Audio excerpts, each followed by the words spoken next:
¿Qué tan real es la relación de Dios con los creyentes? Marcos 15:34. Y a la hora novena, Jesús clamó a gran voz diciendo: Eloí, Eloí, lama sabactani, que traducido es: Dios mío, ¿por qué me has desamparado? ¿Oramos?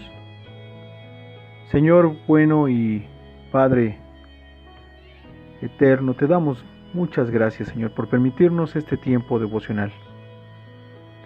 Venimos ante tu presencia, Señor, rogándote en el nombre de tu Hijo Jesucristo y en sus virtudes, la meditación sea grata delante de tu presencia.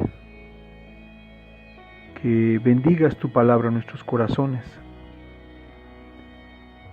Que nos conduzcas, Señor, en tu palabra, en tu sabiduría, al entendimiento y a la obediencia. Bendice, Señor, tu palabra. En el nombre de Cristo Jesús. Amén.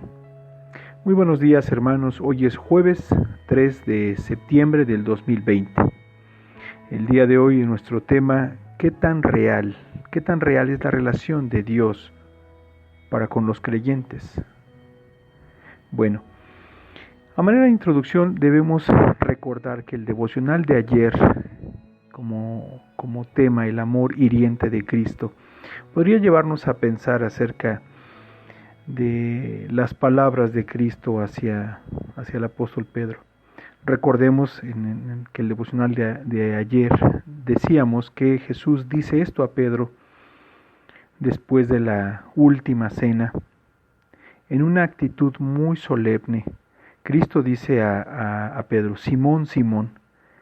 Jesucristo se refiere en una relación muy cercana, está hablando prácticamente de forma personal con Simón mientras van en camino hacia el monte de los Olivos, y dice estas palabras: Simón, Simón. Jesucristo habla en el nombre o cita el nombre que Simón tenía, siendo el viejo hombre, teniendo una naturaleza caída. Así como Jesucristo le conoció y le trajo a sus pies y le llamó a venir y caminar, andar con Jesucristo. Entonces, en ese sentido vemos que en la intimidad Jesucristo, al llamar a Pedro, Simón, Simón, no solamente tiene una relación y en una conversación con Simón muy solemne, pero que tiene que también que ver con la forma en la que Jesucristo llamaba a Pedro como Simón, en su hombre, que nos recuerda su vieja naturaleza, aquello que debe ser tratado, aquello que debe ser dejado y abandonado. En segundo lugar, vimos que Satanás es el enemigo que zarandearía el alma de Pedro. Pero no solamente encontramos eso. Si usted y yo recordamos este pasaje, allí en Lucas 22, 31, nos vamos a recordar, vamos a tener la necesidad de recordar que Jesucristo usa la palabra zarandearos con un uso plural, no singular. Y el uso de esta palabra tremendo, ¿no? Pone de manifiesto, pone de conocimiento a Pedro con una carga. Tal conocimiento a Pedro trae una carga, trae pesar y trae tristeza y responsabilidad, porque no solamente sería él quien sería zarandeado, serían zarandeados todos los apóstoles, pero a él es dado a conocer esta carga. Sobre sus hombros también les echa pesar, y sobre su alma también existe esta tristeza. Lucas es quien registra que los apóstoles, después de que Jesucristo fue a orar y regresó, estaban dormidos a causa de la tristeza. Es muy seguro que Jesucristo, al hablar estas palabras con Pedro, también Pedro las hizo conocer a los apóstoles, y había gran tristeza entre ellos. Ahora, de eso podemos decir, recuerden, de eso podemos contrastar. Jesucristo habla a Simón en su nombre o citando su antigua naturaleza. En contraste, Dios envía a un ángel para consuelo de Jesucristo. ¿Qué traería consuelo? Algunos nos podríamos preguntar, ¿qué traería consuelo a Jesucristo? Siempre traía consuelo la voluntad divina, así que parte de este consuelo tendría que ver con la voluntad divina. Este consuelo, y como en otros pasajes dice que el ángel vino y le adoró, nos habla acerca también entonces de que hubo una revelación o una manifestación de Dios, un mensaje de Dios hacia su Hijo Jesucristo para recordarle su propósito eterno. Así que ya tenemos dos cosas. Dios da consuelo a Jesucristo por su voluntad, a través de su voluntad divina, por el propósito eterno para el que Él fue enviado. Y este ángel también le consuela considerando que su tiempo había llegado. ¿Cómo podríamos conjuntar todas estas cosas que este ángel está haciendo, adorando y consolando a Jesucristo? Solamente a través de una acción. Solamente a través de la acción de que este ángel fue enviado para adorar a Cristo Jesús, para adorar y reverenciar su nombre. Su nombre Cristo, le recordaba la voluntad de Dios, la voluntad divina que fue enviado. En el nombre de Cristo Jesús, le recordaba su propósito eterno de ser el Salvador. Y al mismo tiempo que su hora había llegado, al adorar el nombre de Cristo Jesús, como recordaremos aquellas palabras del ángel diciendo a José, y llamará su nombre Jesús, porque Él será el Salvador de su pueblo. ¿Qué otro contraste vemos entre Pedro y Cristo? Satanás zarandearía el alma de Pedro, pero el enemigo, en el caso de Jesucristo, tomaría el corazón de muchos hombres, y con una singular, podemos usar esta palabra, con un singular frenesí de violencia y de perversidad, tomarían la vida de Jesucristo hasta llevarlo a la muerte de cruz. ¿Qué otro contraste podemos traer a nuestra memoria con respecto a Jesucristo? Jesucristo declara estas palabras a Pedro, trayendo este sentir de carga, de pesar y de tristeza, y además de responsabilidad, en el versículo 32, mas tú cuando seas, he orado por ti para que tu fe no falte, y cuando seas restaurado, vas a confirmar a tus hermanos. Bueno, en el caso de Jesucristo, Jesucristo llevaría el pecado en su propio cuerpo, en su propia vida. Él llevaría el pecado sobre su espalda.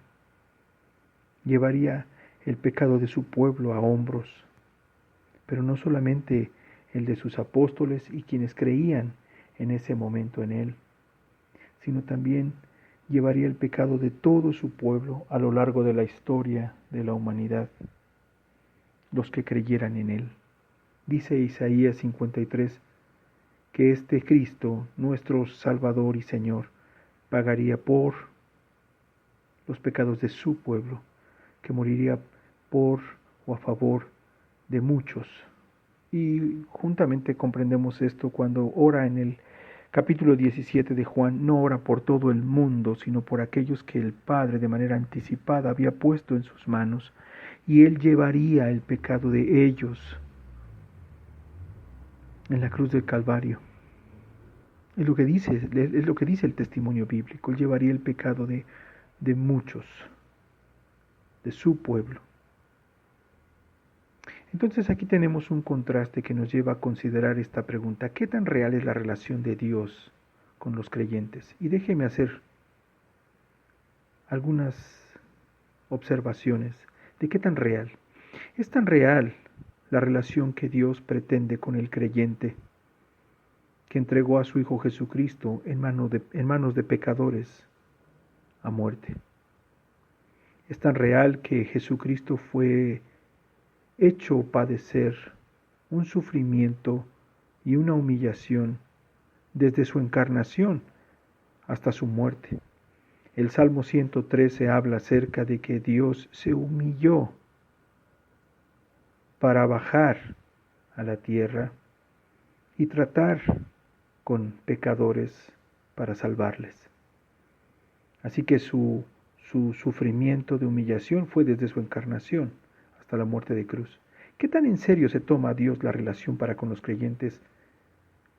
El hecho de que Dios recibiera el alma de su propio Hijo como ofrenda y pago por mis pecados, por tus pecados, nos habla de qué tan serio es nuestro Dios con respecto al pecado, cuánto aborrece Dios al pecado que entró a este mundo siendo encarnado su Hijo Jesucristo por voluntad de su Padre y le puso en la cruz del Calvario para perdón de nuestros pecados. Así se toma de en serio la relación de Dios para con los creyentes. Dios se toma tan en serio la relación con sus hijos que Dios resucitó a su propio Hijo Jesucristo para cumplir su palabra, para completar gracia y promesa, toda ella, cualquiera que sea la promesa, completar gracia completa o completar gracia total, por así decirlo, en la resurrección. Toda promesa hecha de Dios en la resurrección se cumple, porque la salvación y la vida eterna nos es en Cristo, por la fe. Así es tan serio y tan real como Dios se relaciona con los creyentes. ¿Es así tu relación con Dios? Hemos comprendido la relación que Dios quiere tener con nosotros. Miramos y experimentamos su misericordia, su gracia, su poder, su amor así. Todos deseamos su presencia, todos deseamos su gracia y su poder, todos deseamos victoria en nuestras vidas. Pero no hemos de humillarnos, no hemos de renunciar a nosotros mismos, no hemos de mortificar nuestra carne, no hemos de crucificar en la carne nuestro viejo hombre. ¿No es digno Cristo, quien fue entregado por nuestros pecados? ¿No deberíamos nosotros vivir una vida renunciando a nosotros mismos para vivir para Él? El poder y la gracia están en Jesucristo. Su amor nos constriñe a transformar nuestras mentes pensando esto. Si Él se entregó por nosotros, si Él se entregó por mí, luego entonces ya no vivo yo, Él debe vivir en mí. Yo debo vivir su vida y debo vivir también su muerte y debo vivir en sus pisadas, en su camino, en Cristo. Así tan en serio, tan real es la relación de Dios con los creyentes, que nos afecta el día de hoy. ¿Oramos? Bendito Padre Celestial, te damos gracias por permitirnos meditar tu palabra y te pedimos que también nos des ese pensamiento que hubo en Cristo Jesús, el cual no se aferró, no se despojó, Señor, dice tu palabra, se despojó, te obedeció, se entregó hasta muerte, hasta la muerte, Señor. Padre, tú deseas una relación así con nosotros. Nos los expresas por medio de Jesucristo. Condúcenos a esa relación, te lo rogamos. Condúcenos a esa relación verdadera en Cristo Jesús. Amén.